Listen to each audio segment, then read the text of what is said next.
ಬಳ್ಳಾರಿಯಲ್ಲಿ ಎನ್ಎಂಡಿಸಿ ಅಕ್ರಮ ಅದಿರು ಸಾಗಾಟ ಪ್ರಕರಣಕ್ಕೆ ಸಂಬಂಧಪಟ್ಟಂತೆ ಪ್ರಕರಣದ ಬಗ್ಗೆ ಬಳ್ಳಾರಿ ಎಸ್ಪಿ ಸುಮನ್ ಪನ್ನೇಕರ್ ಮಾಹಿತಿಯನ್ನು ಕೊಟ್ಟಿದ್ದಾರೆ. ಎನ್ಎಂಡಿಸಿಯಿಂದ ಬಂದ 20 ಟನ್ ಸೀಸ್ ಮಾಡಿದ್ದೇವೆ. ಬಳ್ಳಾರಿಯಲ್ಲಿ ಎನ್ಎಂಡಿಸಿ ಅಕ್ರಮ ಅದಿರು ಸಾಗಾಟ ಪ್ರಕರಣಕ್ಕೆ ಸಂಬಂಧಪಟ್ಟಂತೆ ಪ್ರಕರಣದ ಬಗ್ಗೆ ಬಳ್ಳಾರಿ ಎಸ್ಪಿ ಸುಮನ್ ಪನ್ನೇಕರ್ ಮಾಹಿತಿಯನ್ನು ಕೊಟ್ಟಿದ್ದಾರೆ. ಎನ್ಎಂಡಿಸಿಯಿಂದ ಬಂದಂತ 20 ಟನ್ ಸೀಸ್ ಮಾಡಿದ್ದೇವೆ. ಡ್ರೈವರ್ ವಿಚಾರಣೆ ಮಾಡಿದಾಗ ಅಕ್ರಮ ಸಾಗಾಟದ ಬಗ್ಗೆ ಮಾಹಿತಿ ಸಿಕ್ಕಿದೆ. ಇದರ ಹಿಂದೆ ಯಾರಿದ್ದಾರೆ ಅನ್ನೋ ಬಗ್ಗೆಯೂ ಕೂಡ ವಿಚಾರಣೆಯನ್ನ ಮಾಡ್ತಾ ಇದ್ದೇವೆ. ಸಿಐಎಸ್ಎಫ್ ಸಿಬ್ಬಂದಿ ಮಾಹಿತಿಯನ್ನ ಪಡೆದು ಮುಂದಿನ ತನಿಖೆಗೆ ನಿರ್ಧಾರವನ್ನ ತೆಗೆದುಕೊಳ್ಳಲಾಗಿದೆ.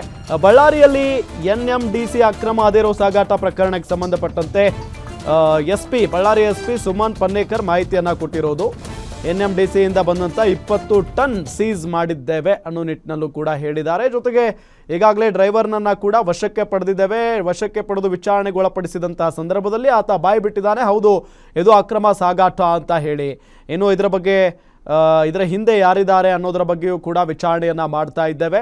ಸಿಐಎಸ್ಎಫ್ ಸಿಬ್ಬಂದಿ ಮಾಹಿತಿಯನ್ನು ಪಡೆದು ಮುಂದಿನ ತನಿಖೆಗೆ ನಿರ್ಧಾರವನ್ನು ಮಾಡ್ತೇವೆ ಅನ್ನೋ ನಿಟ್ಟಿನಲ್ಲೂ ಕೂಡ ಈ ಸಂದರ್ಭದಲ್ಲಿ ಎಸ್ಪಿ ಹೇಳಿಕೆಯನ್ನು ಕೊಟ್ಟಿರೋದು.